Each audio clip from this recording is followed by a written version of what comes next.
புலிகள்கிட்ட இருந்து இலங்கை அரசாங்கம் கைப்பற்றிய வெப்பன்ஸ் எல்லாம் பாருங்கள் எப்படி இருக்குன்ட்டு பார்க்கவே பிரம்மாண்டமாக இருக்குது. இது வந்து அந்த பாதுகாப்பு இது மாதிரி வர்ற குண்டுகளை வந்து இது வந்து தாக்கும்.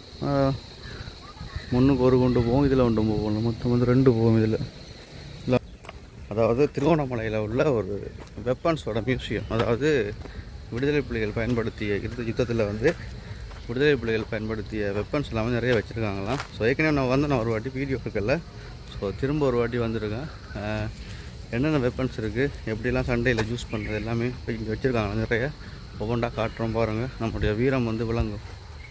இதை பாருங்கள், இதெல்லாம் பாருங்கள் எப்படின்னு. எல்லாமே ஆட்லோரி தான். இல்லைனா நேரில் வந்து பார்த்துன்னு சொன்னால் சண்டை டைமில் இருந்தால் நான் அந்த அப்போ பார்த்துருக்கேன் நேரில். ஸோ இப்போ வந்து மியூசியத்தில் பார்க்குறேன், அவ்வளோதான் வித்தியாசம். 2009 முதல் நேரில் பார்த்தது இப்போ ஒரு மியூசியமாக காட்சி பொருளாக இருக்குது. இதெல்லாம் வந்து எங்களோட ரோடுகளில் வந்து ஓடி திரிஞ்சது. அங்கே முல்லைத்தீவுகள் வச்சுலாம் சும்மா சாதாரணமாக ரோட்டில் ஓடி திரியும்.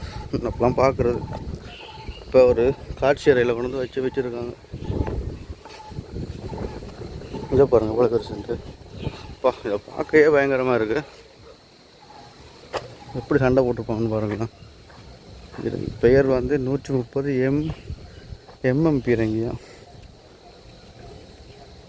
1951ஆம் ஆண்டு ரஷ்யாவினால் 130 mm பீரங்கி அறிமுகப்படுத்தப்பட்டது. வெடிவைக்கக்கூடிய அதிகூடிய தூரம் 27,150 மீட்டர் போகுமா. ஆக குறைந்த தூரம் 7,800 மீட்டர் ஆகும். நிறை 63,000 கிலோமீட்டர். 9 நாட்கள் கொண்ட குழு தாக்குதல் எல்லாமே.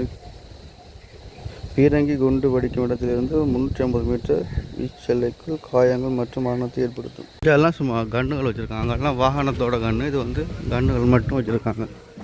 கடற்கரையோடு வச்சுருக்காங்க. பாப்போம் கண்டா.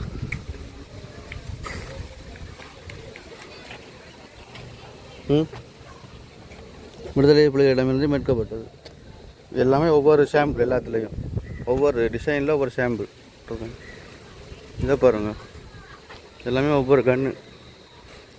33 ஃபோல்ட் எக்ஸ்டன் ரைஃபிள். பெயர் 9 mm தண்ணியக்க துணை இயந்திரம். இப்போ எல்லாமே ஒவ்வொரு டிசைன் இருக்குது. இது வந்து AK-47 மாதிரி தான் இருக்குது. T56 தானியங்கி துப்பாக்கியம். இப்போ எவ்வளோ இருக்குது, வரிசையாக இருக்குது. 56 பாருங்க எவ்வளோ வரிசையாக வச்சுருக்காங்க. இதெல்லாம் நம்மளோட வீர வரலாறு. இதை பாருங்கள், T81 தண்ணியக்க ரைஃபிள். இப்போ எல்லாமே T56 T89. அது என்ன மீனிங்னு தெரியல. டீனா ரைஃபிளா. அதெல்லாம் பாருங்கள் எப்படி இருக்குன்னு. பார்க்கவே அவ்வளோ சூப்பராக இருக்குது. பார்க்கவே சூப்பரானு சொல்கிறதுக்கு இல்லை, பார்க்கவே வியப்பாக இருக்குது. பாருங்கள் எத்தனை டைப்பு கன்னுகள் பாருங்களேன். பார்க்கத்தான் ஒரே மாதிரி, ஒவ்வொன்றும் ஒவ்வொரு டைப்பு.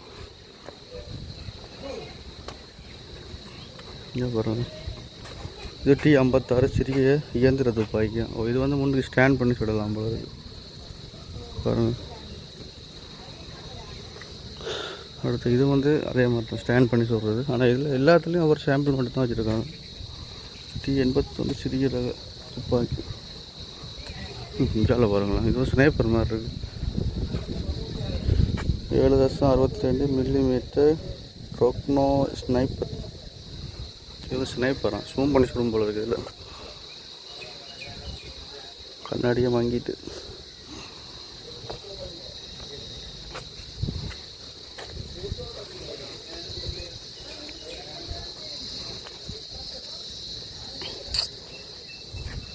இலக்கம் 333 சிறிய தண்ணியக்க இயந்திரம்.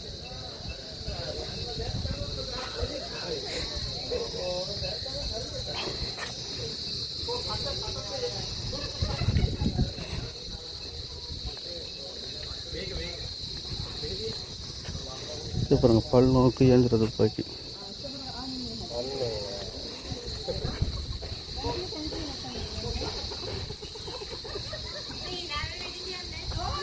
பாருங்க, அதெல்லாம் எப்படி ஒவ்வொரு கண்ணை ஃபிக்ஸ் பண்ணி வச்சுருக்காங்க. இது எல்லாத்துலையும் ஒவ்வொரு சாம்பிள்னு சொன்னால் இப்போ எவ்வளோ இருந்திருக்கும். ஓட்டே பாருங்க, ஓட்டை சின்ன இதுதான். கன் பாருங்கள் எவ்வளோ பெருசுண்டு. இதெல்லாம் பார்த்தீங்கன்னா ஃபுல்லாக எல்லாமே ஃபிக்ஸ் பண்ணி வச்சுருக்காங்க. பாருங்கள் அப்படி இருக்கும். எல்லாம் ஸ்டாண்ட் பண்ணி சுடுறது. இதை பாருங்கள் அந்த கேஜிஎஃப்பில் சுடுவானே அது. இது ரெண்டு பாப்போம் 212.7 108 மில்லிமீட்டர் D54 தானியங்கி துப்பாக்கியும். தானியங்கி துப்பாக்கி அது. இது வந்து ரெண்டு கையிலையும் பிடிச்சி சுடுறது. இதுலேயும் பிடிக்கலாம், இந்த கையிலையும் பிடிக்கலாம். எவ்வளோ பேர் வந்திருக்காங்கன்னு பார்க்குறதுக்கு.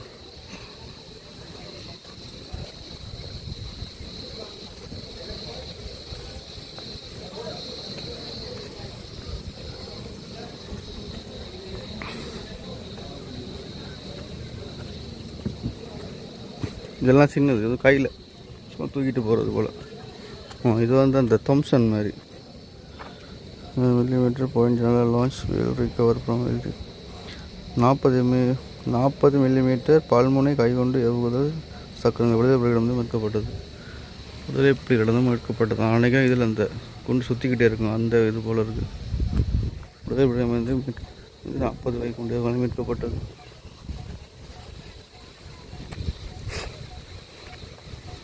எவ்வளோ மீட்ருக்கானு ஒரு கன்னா 2 கன்னா. இப்போ இது வந்து எல்லாத்துலேயும் சாம்பிள் தான் இருக்குது. ஆனால் இவ்வளவு தான் கன்னான்னு கேட்டால் அப்படி இல்லை. எல்லாத்துலேயும் ஒரு சாம்பிள் வச்சுருக்காங்க, அவ்வளவு தான். ஆனால் எவ்வளோ வெப்பன்ஸ் இருந்துருக்குன்னு யோசிச்சு பாருங்களேன். இப்போ இதில் பாருங்களேன் எத்தனை வகையான துப்பாக்கி. பாருங்கள் பாருங்கள் ரிகவர் ஃப்ரம் எல்டிடி. அப்பா ஒரு தொகை இது மாதிரி கிடக்கு.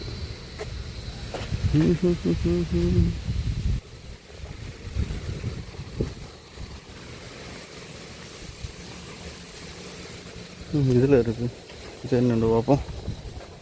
விடுதலை புலிகளிடமிருந்து மீட்கப்பட்ட மில்லிமீட்டர் ரீகோயில் ரக துப்பாக்கி 82 mm recoil gun weapons recover from LTTE. ஆமாம், ஓட்டையெல்லாம் அடைச்சி வச்சுருக்காங்க. இப்போ இதை பாருங்கள், அந்த போர்த்துகீஸில் அந்த போர்த்துகீயர் காலத்தில் யூஸ் பண்ணாங்களே அந்த வெப்பன்ஸ் மாதிரி. டயர் பாருங்கள், இன்னுமே டயர் என்ன பிராண்ட் டயர் போட்டிருக்காங்க. OHTSU லின்னம் டயர் தான் யூஸ் பண்ணியிருக்காங்க. வெளிநாட்டு பிராண்ட் தான் இது. இந்த டயரை வச்சு கண்டுபிடிக்கலாம் எந்த நாடுன்னு.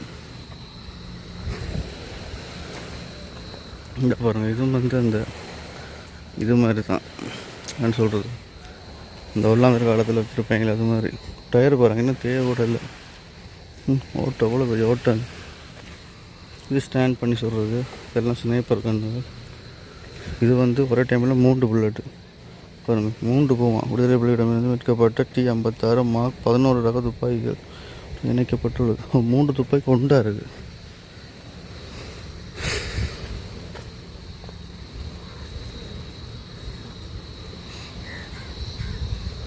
இது பாருங்கள் அப்படி இருக்குது.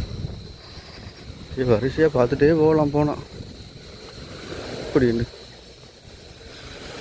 இதில் வந்து எல்லாம் என்ன தெரியுது, புலியனுடைய வீரத்தை உலகுக்கு எடுத்து காட்டுது. அதை பார்ப்போம். அதான் அந்த கேஜிஎஃப்பில் வச்சுருப்பானு மேலே உட்காந்து சொல்கிறது. இதை பார்த்தீங்கன்னா மேலே வந்து உட்காரலாம் போல இருக்கு பாருங்கள். ஒரே டைமில் 4 புல்லட் போகும். டயர் பாருங்கள், டயர் கூட இன்னுமே தேவையில்லை பார்த்தீங்களா அப்படி இருக்குண்டு. இது வந்து பின்ன ஒரு ஆள் வந்து உட்காந்துருப்பாங்க, உட்காந்துன்னு ஷூட் பண்ணலாம். டயரை பாருங்கள், இந்த போட்டிருப்பாங்க. மில்லிமீட்டர் துப்பாக்கி விடுதலை புலிகளிடமிருந்து மீட்கப்பட்டது. இங்கே பாருங்கள், இதில் உட்காந்து நல்லா ஜூம் பண்ணி எந்த இஞ்சிலேருந்து சுட வேண்டியது தான். பார்க்கவே ஆச்சரியமாக இருக்குது. இதுவும் அதுதான், அதே மாதிரி தான். இது வந்து 2 குண்டு. இது வந்து விடுதலை புலிகளிடம் பெட்டல் கன் ரிகவர் ஃப்ரம் எல்டிடி. இதுவும் பாருங்கள் இப்படி இருக்குன்ட்டு. இது வந்து பல்குழல், அதாவது அந்த குண்டு தள்ளி வீசும். எத்தனை குண்டு, கிட்டத்தட்ட 20க்கு மேலே ஒரே டைமில் பாயும். அதாவது இது வந்து இந்த நினைக்கிறேன் முள்ளிவாய்க்காலில் தான் நல்லா அடிச்சிருக்காங்க இந்த கண்ணை வச்சு. இந்த கண்ணெலாம் முள்ளிவாய்க்கால் டைமில் தான் நல்லா யூஸ் பண்ணியிருக்காங்க. அதாவது இலங்கை இராணுவத்திட்டே இந்த மாதிரி இருக்குது. இந்த மாதிரி அவங்க அதை யூஸ் பண்ணியிருப்பாங்க.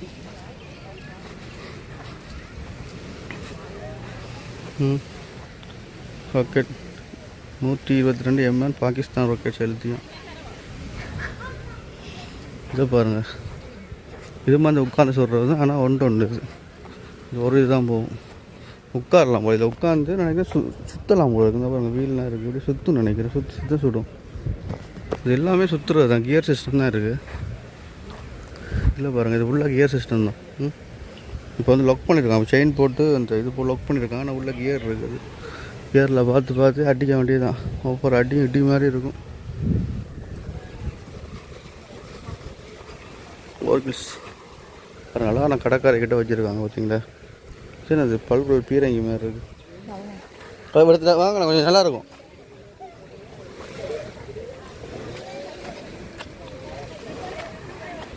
பாருங்கள், கடல்லையே வச்சுருக்காங்க 2 ஓஸ்கில் மியூசியம்.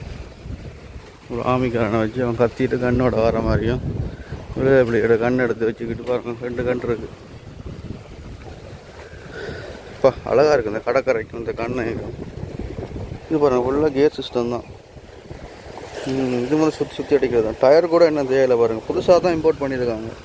ரொம்ப நாள் பாய்ச்சினாச்சுன்னா டயர் தேஞ்சிருக்கும்.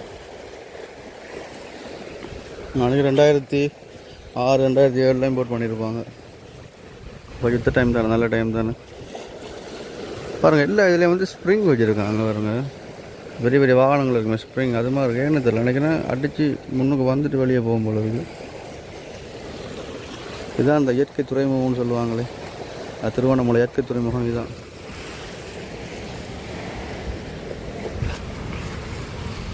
இதுதாங்க அந்த திருவண்ணாமலை இயற்கையாகவே அமைந்த துறைமுகம்னு சொல்லுவாங்களே, அதுதான் இது. பாருங்கள் எப்படி இருக்குன்னு. இப்படிதான் இருக்குது.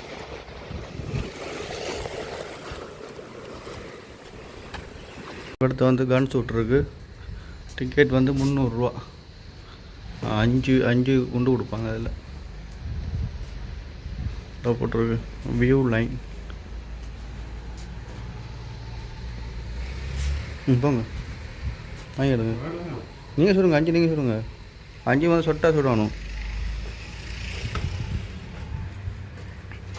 இந்த இருக்கு, அந்த ஏமில் சுடணும் ஸ்பாட்டில்.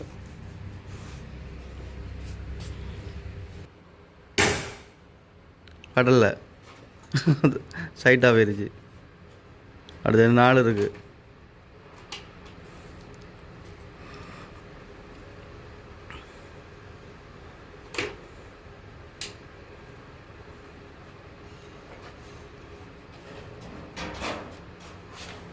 ஒன்று போல் அடுத்தது பார்ப்போம்.